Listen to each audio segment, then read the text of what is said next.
Hello and welcome to civil services Gurukul guys. आज हमारा है lecture number 3 of political theory. आज हम देखेंगे कुछ बेसिक कॉन्सेप्ट्स पॉलिटिकल थ्योरी के। So let's start. पहले हम देखेंगे कि कॉन्सेप्ट में हमारे पास क्या। आज हमने देखना है कि स्टेट क्या होता है। We will see what is state, state की डेफिनेशंस क्या है, फीचर्स क्या है और चेंजिंग नेचर क्या है स्टेट की। फिर हम देखेंगे what is power, authority and legitimacy. Third हम देखेंगे सॉवरेनिटी क्या होती है। सॉवरेनिटी में भी हम monistic and pluralistic globalisation impact कि सिंगल सॉवरेनिटी क्या है और मल्टीपल सॉवरेनिटी क्या है। फिर हम देखेंगे राइट्स, राइट्स में we will see what is the meaning, kinds and human rights discourse. फिर हम देखेंगे जस्टिस, जस्टिस में we will see classical theories of Plato and Aristotle, modern में Rawls, Nozick and Amartya Sen. So let's start with the topic. तो ये हमारे कुछ basic concepts है जो हमने आज स्टडी करने हैं। फर्स्ट आपका आता है स्टेट। स्टेट का मीनिंग क्या है। एरिस्टोटल ने बोला है स्टेट के अंदर कि state is a community of citizens for the sake of the good life. वो कहता है कि स्टेट क्या है कि देयर आर मेनी सिटीजन्स। उसने बोला कि कुछ लोग हैं, उन्होंने कम्युनिटी बना दिया और कम्युनिटी का नाम क्या दिया है स्टेट। और वो क्या एक्सपेक्ट करते हैं, वो एक्सपेक्ट करते हैं कि जो हमारी लाइफ है वो बहुत गुड होगी इसके अंदर। और क्या होगा कि जो स्टेट है वो लोगों के बेनिफिट के लिए काम करेगा और लोग लेजिटिमेसी देंगे स्टेट को। गार्डनर ने क्या बोला, state is a community of persons permanently occupying a definite portion of territory. तो उसने हमें ट्रेड्स दे दी। उसने बोला कि स्टेट में क्या होगी, एक टेरिटरी होगी, कम्युनिटी होगी किसकी, लोगों की, इंडिपेंडेंट ऑफ एक्सटर्नल कंट्रोल, कोई भी एक्सटर्नल कंट्रोल नहीं होगा, and possessing an organised government. तो वो बोलते हैं कि उनका जो स्ट्रक्चर है गवर्नमेंट का वो ऑर्गेनाइज्ड होगा। तो वो कहता है कि लोग हैं, मतलब ये क्या है, परमानेंट है सिटीजन्स। एक जो टेरिटरी है वो भी क्या है, वो भी आपकी परमानेंट है। कोई भी एक्सटर्नल कंट्रोल नहीं है, मतलब जो लोग हैं वो खुद ही कंट्रोल कर रहे हैं एक ऑर्गेनाइज तरीके से, और उस ऑर्गेनाइजेशन का नाम क्या है, गवर्नमेंट। तो ये हमारे पास डेफिनेशन है किसकी, स्टेट की। ठीक है जी। नेक्स्ट हम देखते हैं कि एसेंशियल फीचर्स क्या क्या होंगे स्टेट में। तो वी हैव गार्नर्ड 4 फीचर्स। सबसे पहला क्या है, पॉपुलेशन। इसका मतलब क्या है कि state must have people. State के अंदर एक डेफिनेट पॉपुलेशन होगी, क्योंकि पॉपुलेशन के बिना स्टेट एग्जिस्ट नहीं कर सकता। दूसरा क्या है, एक टेरिटरी होगी, फिक्स्ड ज्योग्राफिकल एरिया। जैसे हम कहते हैं कि ये कोई कंट्री है तो इसका ये एरिया फिक्स्ड है, तो क्या है कि ये भी क्वालिफाई करता है to be a state. Third क्या है, एक ऑर्गेनाइजेशन है जिसको बोलते हैं गवर्नमेंट, पॉलिटिकल ऑर्गेनाइजेशन, ये पॉलिटिकल पावर्स को एनरिच करेगा। और फोर्थ क्या है कि स्टेट के पास अपनी सॉवरेनिटी है। सॉवरेनिटी का मतलब क्या है, supreme authority internal and internally and externally. वो कहता है कि स्टेट के पास अपनी सुप्रीम अथॉरिटी है कि कोई भी उसको डिसीजन अपने इंटरनल बाउंड्रीज में लेना है या अपनी एक्सटर्नल बाउंड्रीज, इंटरनल ये एक्सटर्नल, तो स्टेट खुद ले सकता है। अगर ये 4 फीचर्स किसी भी चीज के अंदर है या किसी भी एंटाइटी के पास है तो वो क्वालिफाई करती है under the definition of a state. Next हम देखते हैं चेंजिंग नेचर ऑफ स्टेट, कैसे स्टेट कैसे चेंज हो रहा है। तो हमारे पास यहाँ पे स्कूल ऑफ थॉट्स है। फर्स्ट स्कूल ऑफ थॉट हमारा क्या है, क्लासिकल स्कूल ऑफ थॉट। इसका व्यूज क्या है, लिबरल। वो कहता है night watchman state limited role. वो कहता है स्टेट का यहाँ पे लिमिटेड रोल है। क्लासिकल कहता था कि सबके पास लिबर्टी है, सब अपना नेचर चेंज कर सकते हैं। और स्टेट का रोल क्या है, नाइट वॉचमैन का, कि सिर्फ वो रात को रखवाली करता है, वो देखता है कि सब कुछ चीजें ठीक है, कोई स्टेट को हैम्पर नहीं कर रहा या कोई भी उसकी पोजीशन को डिस्टॉर्ट नहीं कर रहा। ये थ्योरी दी किसने, लॉक एंड स्मिथ ने। फिर हमारे पास आता है वेलफेयर स्टेट। सेकंड थ्योरी हमारे पास क्या आती है, वेलफेयर स्टेट की। वो कहते हैं active role in social justice and equality. Post world war 2 ये थ्योरी आई है 1945 के बाद। वो कहता है कि स्टेट का काम क्या है, वेलफेयर देना किसको, लोगों को। तो वो कहते हैं कि वो एक्टिव रोल किसमें करेगा, सोशल जस्टिस में। सोसाइटी में जस्टिस होगा और सारे ही इक्वल होंगे स्टेट के लिए। थर्ड हमारे पास है ग्लोबलाइज्ड या neo liberal school of thought. वो कहता है reduce regulatory role, increased interdependence, power shared with international institutions. वो कहता है कि स्टेट अब रेगुलेट नहीं करेगा, उसका जो रेगुलेटरी रोल है वो कम होगा।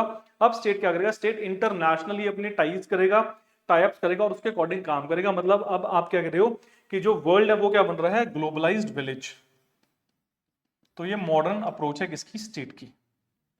Next we have power. What is power, authority and legitimacy. Power क्या है, power is the ability to influence और कंट्रोल अदर्स बिहेवियर। अगर हम किसी के बिहेवियर को कंट्रोल कर सकते हैं और उसको इन्फ्लुएंस कर सकते हैं, उसको क्या बोलते हैं, पावर। तो पावर का मतलब यह है कि आप किसी के बिहेवियर को इन्फ्लुएंस कर रहे हो और क्या कर रहे हो, और कंट्रोल कर रहे हो।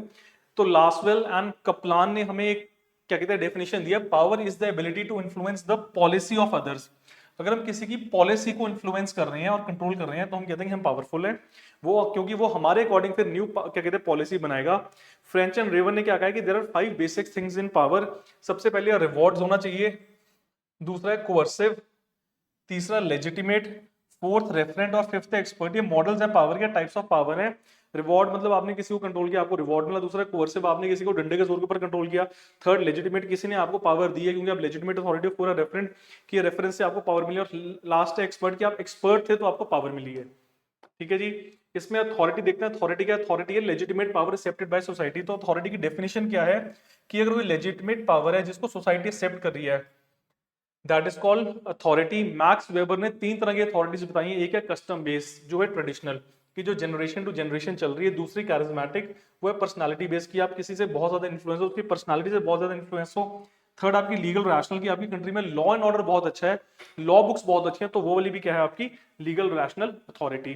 लेजिटिमेसी क्या होता है बच्चे, the moral and popular acceptable authority, कि सोसाइटी में जो मॉरल सही चीजें हैं, एथिकल हैं और पॉपुलर है, सब लोग कहते हैं कि ये चीज होनी चाहिए, और वो अगर जो अथॉरिटी भी एक्सेप्ट करता है उसको क्या बोलते हैं, legitimacy. It depends on consent, जिसको आप रूल करें उसका कंसेंट, आपकी परफॉर्मेंस, कितने लॉज आपने फॉलो किए हैं, और जस्टिस आप कैसे दे रहे हो। तो 4 चीजों के ऊपर लेजिटिमेसी डिपेंड है।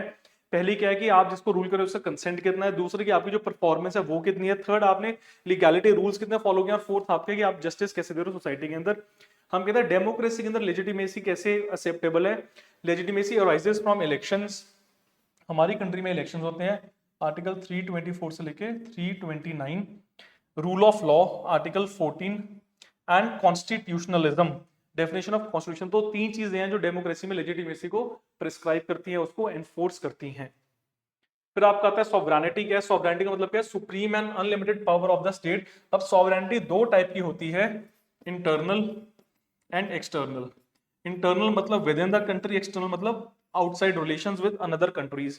तो इसके टाइप्स हैं। पहला है मोनिस्टिक व्यू, उसमें कहते हैं sovereignty is indivisible and absolute. वो कहते हैं कि पावर इज, वो कहते हैं कि सॉवरेनिटी वो इनडिविजिबल है, उसको डिवाइड नहीं कर सकते, और वो एब्सोल्यूट है कि जिसके पास सॉवरेनिटी है वो ही रूल करेगा। तो ये हम कहते हैं सिंगल रूल। इसको क्या बोलेंगे हम, सिंगल रूल। फिर आपकी रहती है प्लूरलिस्टिक व्यू, जो मॉडर्न व्यू है, वो कहते हैं power is shared among various association, state is not supreme. वो कहते हैं कि स्टेट सुप्रीम नहीं है, जो स्टेट के अंदर एसोसिएशन है, ऑर्गन्स है, वो पावर शेयर करते हैं, और उसके अकॉर्डिंग क्या होता है, काम होता है। तो ये हमारे पास सॉवरेनिटी। सॉवरेनिटी बच्चे कुछ नहीं, इजी लैंग्वेज में क्या है, सॉवरेनिटी है कि आपके पास पावर है, आपके पास अथॉरिटी, कि आप अपने इंटरनल और एक्सटर्नल जो क्या कहते हैं रूल्स बेस्ड, या आपके जो भी डिसीजन है वो आप इंडिपेंडेंटली ले सकते हो। आपको कोई भी हैम्पर नहीं करेगा, कोई भी आपको इधर उधर नहीं भगाएगा। इंपैक्ट ऑफ ग्लोबलाइजेशन या सॉवरेनिटी पे सबसे पहले क्या, इरोजन ऑफ एब्सोल्यूट सॉवरेनिटी। जो कंट्रीज कहती थी कि हमसे ऊपर कोई नहीं है या हम ही सब कुछ है, तो वो इरोड हो रही है क्योंकि पावर शेयर हो रही है विद ग्लोबल इंस्टीट्यूशंस। आपको पता है 3 मेजर है, यूएन, डब्ल्यूटीओ और आईएमएफ। फिर है राइज ऑफ सुप्रा नेशनलिज्म। इसका मतलब क्या है कि इन्होंने ग्रुप्स बनाए, कंसोर्टियम्स बनाए हैं, और ये पूरे पूरे ब्लॉक्स क्या कर रहे हैं, अपने आप को अलग से ही नेशनलिस्ट व्यू में लेकर जा रहे हैं कि हमसे ऊपर कोई नहीं है, like EU and UN intervention. फिर आपका थर्ड है ट्रांजिशनल चैलेंजेस। ट्रांजिशनल चैलेंजेस में क्या है, climate change, terrorism, pandemics, collective sovereignty. वो कहते हैं कि जैसे जैसे आपके सिनेरियोस चेंज हो रहे हैं, तो ट्रांजिशनल, ट्रांसनेशनल बोल सकते हैं इसको, सॉरी ये ट्रांसनेशनल, ट्रांजिशनल, ट्रांसनेशनल। वो उसमें क्या है कि जैसे जैसे आपके चैलेंजेस पूरा वर्ल्ड फेस कर रहा है, तो उस हिसाब से आपकी सॉवरेनिटी हैम्पर हो रही है। आपको पता है climate change is a real problem. अब जैसे वॉर होती है कहीं पे, तो उसका इंपैक्ट पूरे वर्ल्ड पे आता है। सेकंड आपका टेररिज्म का इंपैक्ट बहुत ज्यादा। थर्ड आपका पैंडेमिक, जैसे आपने देखा कोविड-19, पूरे वर्ल्ड को उसने इंपैक्ट किया। तो ये एक नेशन को की बाउंड्री क्रॉस करके दूसरे नेशन को चैलेंज दे रहा है, तो उसको बोलेंगे ट्रांसनेशनल चैलेंजेस। अब राइट्स की बात करते हैं, तो राइट्स क्या है, rights are claims recognised by society and enforced by state. वो कहते हैं कि आपके क्लेम्स हैं, आपने रिकॉग्नाइज किया सोसाइटी ने और एनफोर्स किया स्टेट ने, आपको बोला कि हाँ जी ये आपका राइटफुल क्लेम्स और आपको चीजें मिलनी चाहिए। तो हमारे पास 3-4 तरह के राइट्स हैं। पहला नेचुरल राइट्स, इनहेरेंट, ये आपको नेचर देता है, और इसका प्रोपोनेंट कौन है, लॉक। दूसरा आपका लीगल राइट, जो आपको कोई भी स्टेट देता है, कोई भी लॉ देता है। थर्ड आपकी है moral right, based on conscience, कि क्या चीज करेक्ट है, क्या चीज इनकरेक्ट है। फोर्थ आपकी है ह्यूमन राइट, इसमें क्या है, यूनिवर्सल, इनएलिनेबल एंड इनडिविजिबल, कि आपको ये है, ये यूनिवर्स ने दी है, और ये इसको कोई भी आपकी हैम्पर नहीं करेगा, और हैम्पर करता है तो पूरा वर्ल्ड इसके लिए आपके लिए खड़ जाता है आपके फेवर में। तो 4 तरह का राइट्स हैं या क्लेम्स हैं। राइट्स का मतलब क्या, जो क्लेम्स आपको सोसाइटी करती है और स्टेट उसको एनफोर्स करता है कि हाँ ये आपका हक है। फिर हम कहते हैं ह्यूमन राइट्स का डिस्कोर्स क्या है। Universal declaration of human rights 1948 में एक माइलस्टोन हुआ था। उन्होंने बोला था कि irrespective of the country, irrespective of the state, आपके ह्यूमन राइट्स इनवॉयलेबल है, कोई भी इसको वॉयलेट नहीं करेगा, करेगा तो उसको पनिशमेंट मिलेगी। ये फोकस किस पे करते हैं? डिग्निटी पे, इक्वालिटी एंड फ्रीडम। डिग्निटी के लिए हमारे पास क्या है? आर्टिकल 21, इक्वालिटी का 14 और ये है 19। और ये हमारी क्या है? ट्रिनिटी ऑफ कॉन्स्टिट्यूशन है, तीन मूर्ति 14, 19 एंड 21। अगर इसी वजह से तीनों आर्टिकल्स हैं तो सुप्रीम, अगर आर्टिकल्स कोई भी मिसिंग है तो वो कंट्री या वो भी कोई भी स्टेट काम नहीं कर सकता। फिर हम कहते हैं कंटेम्प्रेरी कंसर्न्स क्या है, आजकल न्यू जनरेशन के कंसर्न्स क्या है? जेंडर राइट्स, आपने सुना होगा फेमिनिज्म वर्सेस पेट्रियार्की, आपका क्या कहते हैं होमोसेक्सुअलिटी, और आपका ये एलजीबीटी प्लस प्लस, तो ये वो, ये फिर डिजिटल राइट्स कि डिजिटली आप कितने सेफ हो, जो अगर आप सोशल मीडिया यूज करते हो, कुछ भी आप यूज करते हो तो कितने सेफ हो। थर्ड आपके रिफ्यूजीज, अगर आपकी कंट्री में वॉर है तो दूसरी कंट्री आपको सेफ कर रही है नहीं कर रही है। और फोर्थ आपका एनवायरमेंट, अगर आप एनवायरमेंट हैम्पर कर रहे हो, डिस्टॉर्ट कर रहे हो, तो उससे आपको क्या बेनिफिट होगा या क्या लॉसेस होंगे। तो ये क्या है? ये आपके ह्यूमन राइट्स का डिस्कोर्स है। फिर हम बात करते हैं जस्टिस की। जस्टिस में हमारे पास क्लासिकल थ्योरी है, वो किसकी? प्लेटो की।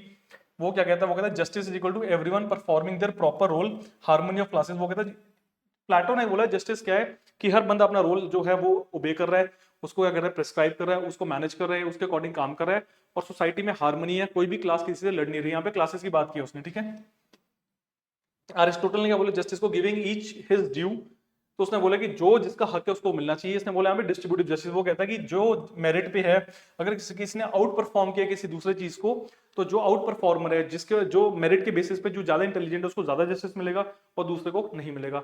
उसने सेकंड बोला करेक्टिव जस्टिस, उन्होंने बोला कि अगर किसी को बहुत सारा फेवर मिल चुका है सोसाइटी में, या बहुत सारे जस्टिस के अकॉर्डिंग चीजें मिल चुकी हैं और किसी जो पुअर पर्सन है उसको चीजें नहीं मिल रही, तो स्टेट की ड्यूटी है कि वो इसको करेक्टिव करे और पुअर बंदे को भी क्या दे? पुअर बंदे को भी उसका हक दे।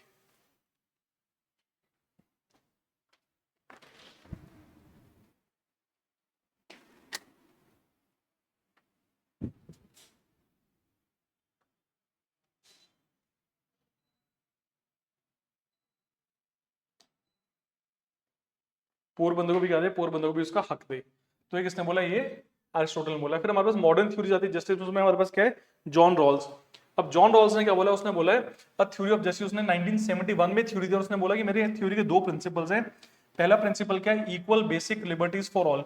वो कहता है सबके पास बेसिक राइट्स, बेसिक फ्रीडम होना चाहिए, like right to speech, freedom of expression, ये सारी चीजें होनी चाहिए जो बेसिक चीजें हैं। दूसरा बोला inequalities justified only if they benefit the least advantage. वो कहता है कि जो रिजर्वेशन, अगर इसको हम समझें तो वो कहता है कि अगर रिजर्वेशन है वो किस लिए आया था? कि जो लोगों को जस्टिफिकेशन नहीं मिली है, जस्टिस नहीं मिला, उनको बेनिफिट होगा रिजर्वेशन। तो उसने बोला कि ऐसा सिस्टम तभी एग्जिस्ट करना चाहिए, इनइक्वालिटीज तभी एग्जिस्ट करनी चाहिए, या वो जस्टिफाइड तभी होंगी अगर वो किसी लीस्ट ट्रॉडन, जिसके पास कोई चीज नहीं है, उसको बेनिफिट करे। फॉर एग्जाम्पल हम कहते हैं कि चार बंदे हैं, ठीक है, 1 2 3 4।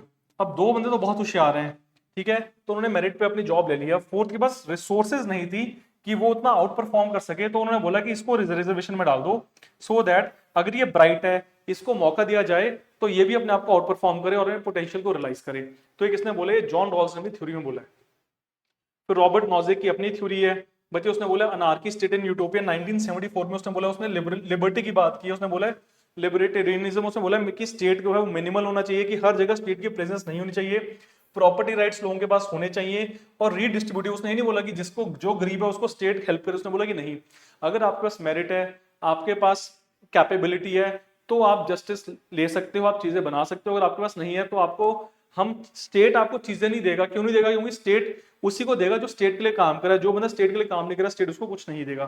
फिर अमर्त्य सेन ने क्या बोला है? इसने 2019 में थ्योरी दी है, इसने बोला फोकस ऑन रियलाइजेशन। उन्होंने बोला है कि what people can actually achieve rather than prefer institution. उन्होंने बोला है कि आप कैपेबिलिटी पे लोगों की क्या करो? टारगेट करो, जो कैपेबल है आप उसको रिसोर्सेज दो, सो दैट वो परफॉर्म करे और स्टेट को भी हेल्प करे। जिस बंदे के पास कैपेबिलिटी नहीं है तो आपको उसको ज्यादा रिसोर्सेज देने की जरूरत नहीं है। क्यों? क्योंकि वो रिसोर्सेज आपकी वेस्ट होंगी, वो स्टेट के लिए एसेट नहीं बनेगा। तो हमारे पास ये, फिर हमारे पास बच्चे कुछ क्वेश्चंस हैं। तो पहला क्वेश्चन है, who defined the state as community of persons permanently occupying a definite territory. तो ये हमें किसने दिया? ये हमें गार्डनर ने दिया। हमने देखा था अपने उसके अंदर क्या कहते हैं, डेटा के अंदर, क्लास के अंदर। Second, we have night watchman state refers to laissez faire. State की जो स्टेट है वो लेजिस्फेयर है, वो सबकी प्रोटेक्शन करेगा और देखेगा कि कोई इसको, उनके लोगों को या कोई भी उनके एसेट्स को तंग नहीं कर रहा। थर्ड हमारे पास है, विच of the following is not a feature of the state? Social classes. क्यों? स्टेट में गवर्नमेंट भी बोला है, सॉवरेनिटी भी बोला है, टेरिटरी बोला है, सोशल क्लासेस की बात नहीं की है। बात किसकी की है? पॉपुलेशन की।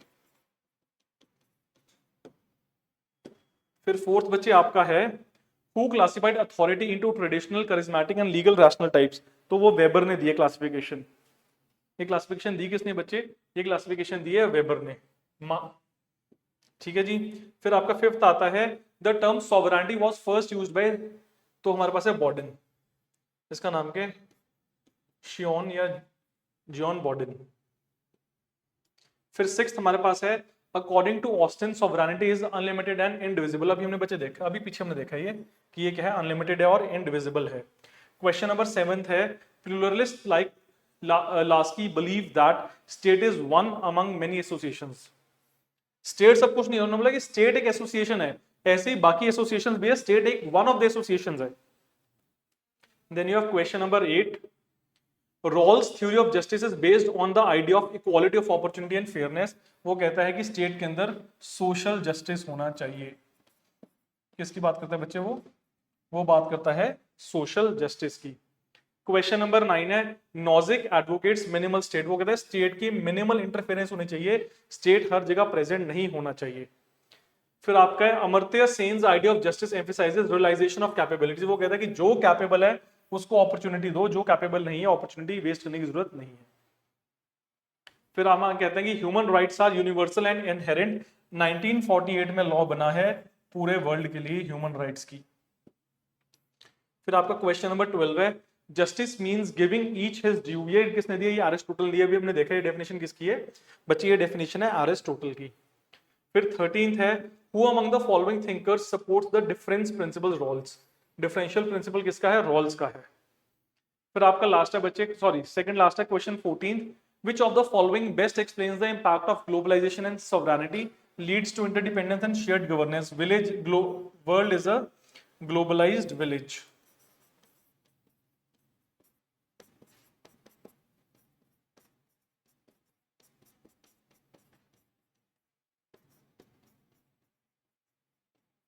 ठीक है जी, ये वो है। और लास्ट क्वेश्चन बच्चे आपका है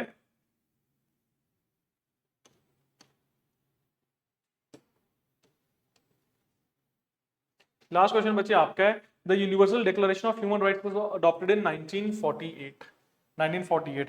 तो बच्चे ये था हमारा आज का टॉपिक, जहां पे हमने देखा कि पॉलिटिकल थ्योरी के कॉन्सेप्ट्स क्या क्या हैं, स्टेट क्या है, जस्टिस क्या, लिबर्टी क्या, सॉवरेनिटी क्या, इक्वालिटी क्या है। और हमने 15 क्वेश्चन देखे प्रोबेबल जो आपके पूछ सकते हैं वो एग्जामिनेशन के अंदर। तो लास्ट लेक्चर हमारा भी होगा लेक्चर नंबर 4, उसमें हम इसको कंक्लूड करेंगे पॉलिटिकल थ्योरी को। Thank you so much.